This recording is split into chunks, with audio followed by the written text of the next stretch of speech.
BBC Sounds. Music, radio, podcasts.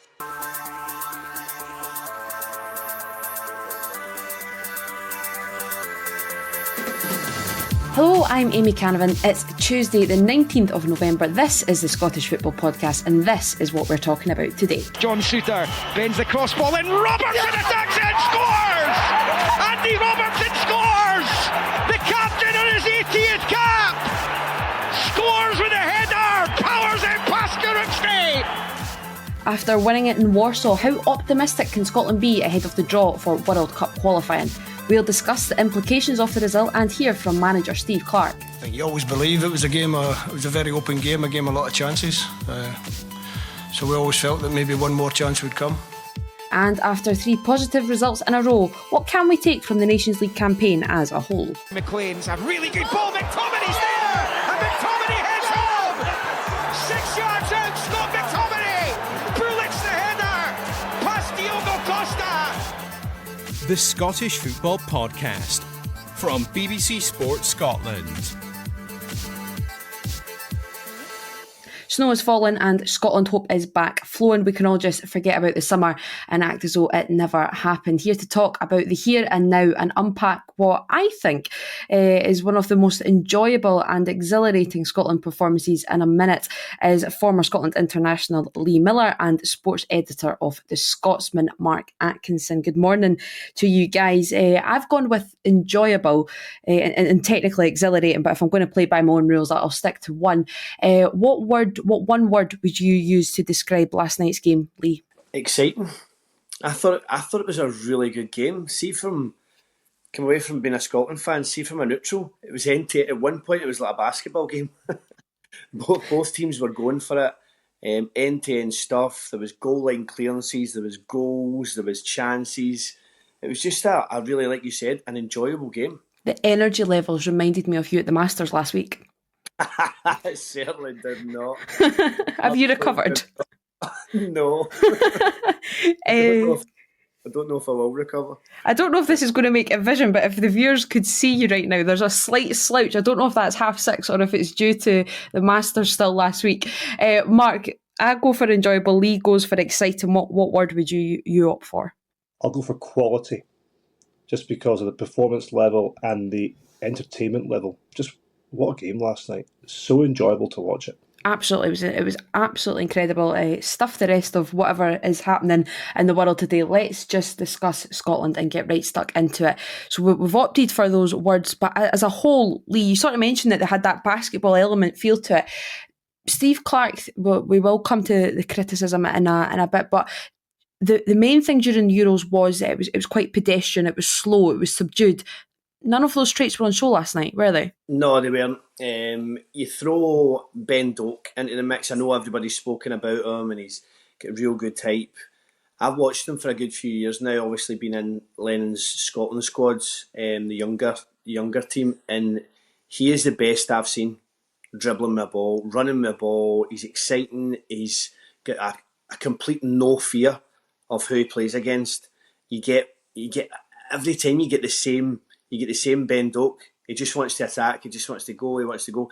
And I think that kind of breeds confidence throughout the full team. I think if you get a player that can carry the ball like that, you want to give him it constantly.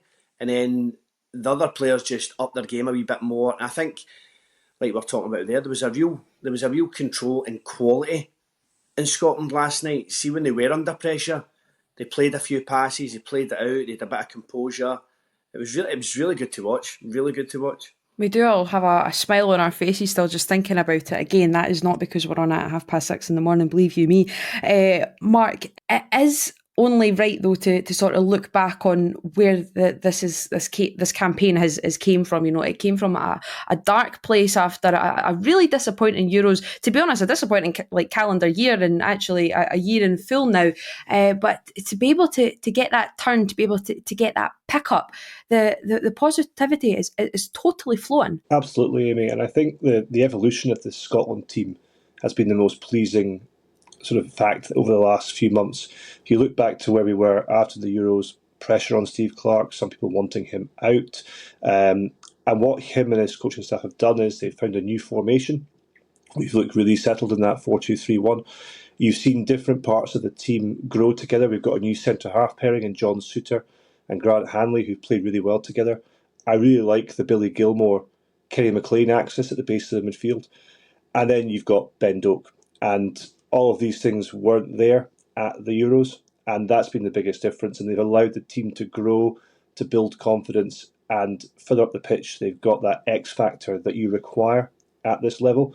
For so long, we've talked about Scotland not being at the top table in terms of an attacking threat. Now it feels like we can go against almost any team in Europe and score a goal, which wasn't the case 6 months ago. 2 goals last night, easily could have been 6 if it wasn't for the woodwork and just some miraculous play in the final third. Lee, let's break it down and go back to the ideal start, really, although the first 3 minutes actually were far from ideal. But when John McGinn does nestle the ball in the back of the net, it all comes through that great play from Ben Doak. But seeing a John McGinn who once again is firing on all cylinders for Scotland, because his name is forever chanted by the Tartan Army. But I think if you looked quite critically and analytically for Scotland for a wee while, he's probably not been at the heights that he previously set. Yeah, and he'll probably be the first to tell you that. He'll be disappointed in his recent appearances for Scotland, and I don't know what that comes down to, but you've seen a real energetic John McGinn last night. It wasn't just he was using his rather large rear last night, but he was using it to effect and going forward with it. He was normally in recent months or whatever, he's been using it and then buying fouls, which isn't a bad thing at times, but you know he's got the ability to just go and drive forward, and he was doing that. He was making penetrating runs last night, and it was really good to see him on the ball being positive with it. Before we get to the second goal, we're talking about players who have sort of become revitalised. For a wee while, John Souttar has been revitalised for Scotland. Then there's been that little perhaps dip off when he returns to Rangers. But last night has to breed so much confidence now heading into his club form again, Mark, because that was a proper coming of age performance. John Souttar has been immense this season for club and country. For somebody that suffered one of the biggest blows in their career in terms of not making a squad for a major tournament, to come back looking really fit, really fresh. He's playing in a team at Rangers where there's a lot of pressure, and then he comes into the Scotland squad, and he just it's a real shame he hasn't got more caps than he does at the age of 28, besieged by injuries throughout his career. But we're now seeing the quality player that we all expected to see 6-7 years ago when he came through. I made him Scotland's man of the match in both of the matches. He's just been magnificent, and really pleased for him, a guy that's gone through a lot. And Rangers will hope that he takes that form into the club level, and we all hope that come March, when we have the playoffs, he's still at that same heights that he is just now. Absolutely, and leading by example, getting that last gasp winner. It was Captain Fantastic Andy Robertson who had perhaps worked himself into some decent positions last night and then let shots fly that are still perhaps coming down this morning, but he was making no mistake with that header, Lee, one that you would have been proud of. That was thunderous. Oh, it was an incredible finish, and it was a ball in for Souttar, the guy we've just been talking about there, and see, to be honest, you can go through our attacking options, right, but the defence has been really good. You look at Craig Gordon coming back into it. You look at John Souttar. I just think there's a real combination there and a real togetherness. But in terms of the goal, like John Souttar's ball in, and Andy Robertson just gambles at the back post. I think maybe closes his eyes and just bullets it home. And you've seen the celebrations. You've seen what it meant to the players. I actually thought at one point it was Nicky Devlin that scored, because the camera panned him and he's celebrating as if he'd scored the goal. So no, it was great to see. But you likes a Nicky Devlin coming into that fold as well. He's kind of sneaked his way into that squad, and he's done tremendously well when he's been called upon. And you can get through the full team. Ralston has been a standout for me as well, who came under a lot of criticism recently and doesn't play a lot of football at Celtic. So no, I think we've got a real togetherness there, and it's good to see for the country. Yeah, the feel-good factor has been yanked all the way up during Euros qualifying, dialed down a fair bit over the last year or so, but it's cranking its way right round again in the right direction. And given that the next international break, Mark, isn't until March, which is just frankly ridiculous given we've had one every 2 days at the start of the season, how crucial was it just to end this year on a high? Oh, massive for everybody involved. I think in particular Steve Clarke, who never lets such things get to him. But had we signed off a calendar year without a competitive win, that would have just made the year miserable. 7 points from 9 is a great return, but you also look at who we've been playing against. We're not used to playing against Portugal, Croatia and Poland in quick succession, but we've come out of those 3 games undefeated. There's loads of individual performances to be positive about.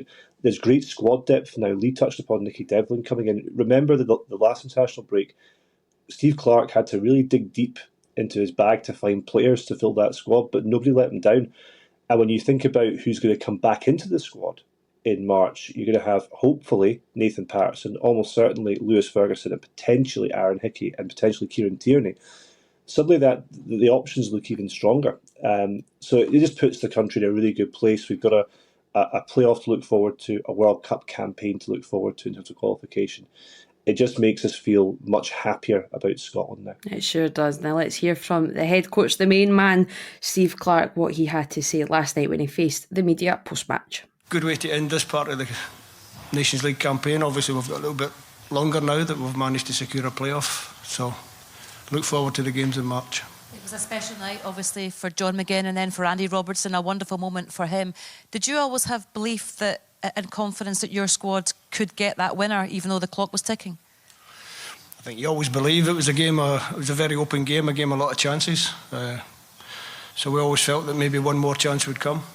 Maybe not from the source it actually came from, but fantastic cross for John Souttar, who was outstanding defensively, him and Grant Hanley. Fantastic cross, great header for the captain, and a nice way to finish the game. Obviously, now that the third place relegation playoff, as you've spoken about there, what have you seen from this campaign that you can take into that and that gives you belief that you can get through that? Everything I spoke about. The more you play at this level, the better you get. We started with 3 defeats, 3 narrow defeats with good performances. The players didn't lose belief. I didn't lose belief in the players, and they end up taking 7 points for the last 3 games, which gets us into that playoff. So the more you play at this level, the more you learn how to win the games, and that's what we've proved. You've spoken about John Souttar this evening. We've spoken about Ben Doak as well in this campaign. How much stronger is this squad, and how much more ready are they for playing at this kind of top level, do you think? Yeah, I think when you look towards the end of the game, we've made 5 changes. Players are coming to the pitch. I think the depth of the squad is good. We're still missing another 3 or 4 players who can probably add to that depth of squad. So hopefully going into next year they're all fit and they make my job hell of a difficult. Just a final one from me. I just wonder, is there a mindset change from yourself and from the players to be a bit more brave, to be a bit more bold, to go for things? Just an evolution of a team. The team evolves. You get to major tournaments. We've done that twice. We want to go to another one. So the team has to evolve all the time. Many folk thought this side, Lee, under Clarke's stewardship had perhaps hit their ceiling, but once again the man that we've just been listening to there, Steve Clarke, proving us all wrong once again, and just making those little tweaks. When are we going to start doubting him? He comes under a lot of criticism, and Mark said there, I think makes a good point in terms of digging deep and pulling people into the squad who he feels will make it better over time, because we've had loads of injuries.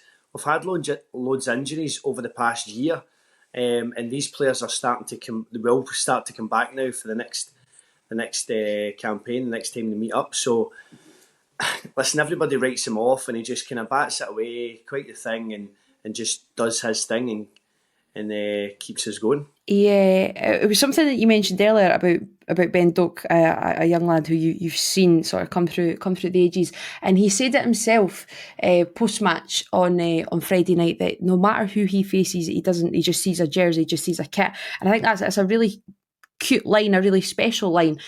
Steve Clarke tried to play it down over the weekend a little bit, had us all teasing, is he going to start or not? But I think he was always going to be destined for that. Is that something that you see bred from Youth International? Does Lennon have that same approach as well, that they just see the jersey? Because that is quite the mature outlook to have. It is, and it doesn't happen that often, to be honest. Yes, there is players that do it. He's the biggest one I've seen do it. he's got that mentality where he does not care who he's playing. You can see it blatantly, and the fact that I've seen him like in youth games as well, playing against like stars in the youth, doesn't matter. Straight into the first team, doesn't matter. It's like a no fear thing, and no, I don't think there's a lot of players got that in their game, and he openly admits it. Doesn't care. It's a jersey. He's got that way of playing, and it's positivity constantly. That no fear outlook. It's captivating, Mark, isn't it? You just sit here and go for these young guys to sort of have that outlook, but for Steve Clarke to have that at the top end of his pitch, heading into really the unknown, to be honest, because as much as we're still buzzing about last night, we don't actually completely yet know, as at time of recording, what in God's name all of this means. But who cares come March? Yeah, Ben Doak's a transformational character in this team because he's an outball for the players. They know that they can give him the ball and he'll get them up the pitch pretty quickly. They also know that he's going to take on a player and probably get a ball into the box. I can't remember the last time we had somebody like that. For many people, he's a once-in-a-generational talent. He's also playing first-team football on a regular basis at Middlesbrough under a good coach in Michael Carrick, who's got a good philosophy on the game. And you can tell that's helping Ben Doak. Everyone goes, Ben Doak would have made a big difference at the Euros. He may well have made a difference, but he wasn't the same player back in the summer. This is a guy that's maturing now at a rate of knots. And he'll also give inspiration to other players of his age. They'll look at him and go, look what he's doing in that Scotland team. Look how the success he's having. Why can't I have some too? And it's great to have that. It just gives a team a bit of vivacity. And let's just hope he has a great winter down at the Riverside Stadium and comes back in March even better for him. Let's hope he's wrapped up in cotton wool as well. We don't need to add him to any sort of injury list just as we perhaps start to bring through some of the younger guys again. But it seemed like we were talking about Scotland's poor run forever, Lee, and it was rightly so. We had to highlight it. It was one of the worst in history, but I'm not single-handedly saying that Ben Doak has changed the narrative, but something has clicked and that the narrative has changed. Where else is it coming from? Because we don't want to pile it all on a 19-year-old as well. Where is the little tweaks that you've seen? Do you know what? I don't see over the past whatever amount of games it's been, there's not been that much in the games. We've actually played some really good football. We've just not had that cutting edge. We've just not scored as many goals. But in terms of our play, our build-up play, yes, the Euros write that off, okay, in the build-up to the Euros. But after that, we've actually played some really good football. But I just think it breeds. See when you drip feed youngsters into the squad, young players play with no fear. They do. We've obviously went on about Ben Doak, but I remember when I was young coming through it was like you just wanted to go and play for yourself. And that might sound selfish. Go and play for yourself and do well for yourself. You weren't that not interested. I don't mean that in terms of you weren't bothered about what happened, what the implications were if you dribbled at a player and get the ball taken off you. The fact that you had in your head, once I get the ball again, I'll go and do that again because I'll go and do the positive things because you want to do well for yourself and then everything else kind of takes care of itself. So I think we've drip fed the young players in. You've got your Billy Gilmores in there who takes the ball under pressure. We've got a real good feeling. And it's a blend of youth and experience in there, and we have got good experience as well. Somebody does have to think about the implications, though, and I'm going to make Mark be the guilty party this morning.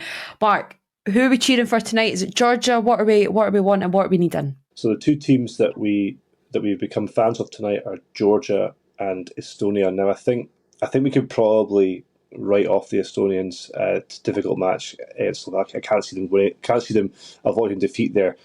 If, however, the Georgians, who've got a lot to play for, take something against the Czech Republic away from home, then Scotland are in pot 2 for the World Cup qualifying campaign. I hope I've got that right. I'm pretty sure. You certainly do to me. You certainly do to me. No, I think so. Yeah, but that group that Georgia's in, I think it's Albania and Ukraine are in that group as well in Group B, and all 4 of them can still qualify. Which makes that group really competitive and probably means that Georgia have got a lot to play for. And remember, Georgia played really well at the Euros. Yeah. So I don't think that win for Czech Republic, or Czechia as we call them now, is a foregone conclusion. So yeah, I'm going to channel my inner Zurab Kishnashvili and people like that from the past and hope that Georgia can do us a favour, because that would put us in pot 2 and essentially would give us potentially a kinder World Cup draw, because if you're in pot 3, the likelihood is you've got 2 really good teams to play in that World Cup draw, and it makes it even harder. Remember, the World Cup, it's only one direct qualifier. It's not like the Euros where 2 get through. There's the parachute of a playoff if you finish second, but it's a difficult path. So, come on, Georgia, essentially. Lee, you've always been a huge fan of Georgia, haven't you? Yeah. Do you know what? They were really good in the Euros. They were good in the Euros. They were enjoyable. They looked as if they played with no fear as well and just went forward. So, yep, come on to Georgia. As long as there's no rain, we don't want squeegees and Ouija's all over again. We know how that'll end. But that is, on that note, that is all we've got time for this morning. My many thanks go to Lee Miller and Mark Atkinson. And thank you for listening. Remember, we're here with brand new episodes of the Scottish Football Podcast, bright and early every day. So to make sure you don't miss out, subscribe on BBC Sounds and have push notifications turned on in your phone. There's plenty more reaction to Scotland's victory over on the BBC Sports Scotland website. We'll see you there. This is the shocking moment English football has been dreading. My name is Moses Swabu, and I used to be a professional footballer, but then I got in deep with organised crime and became a match fixer operating in the English League. A match-fixing investigator has highlighted 2 matches he says appear to have suspicious betting patterns. How honest are you going to be with me? This is 100%. Join me for Sports Strangest Crimes presents Confessions of a Match Fixer. Listen on BBC Sounds.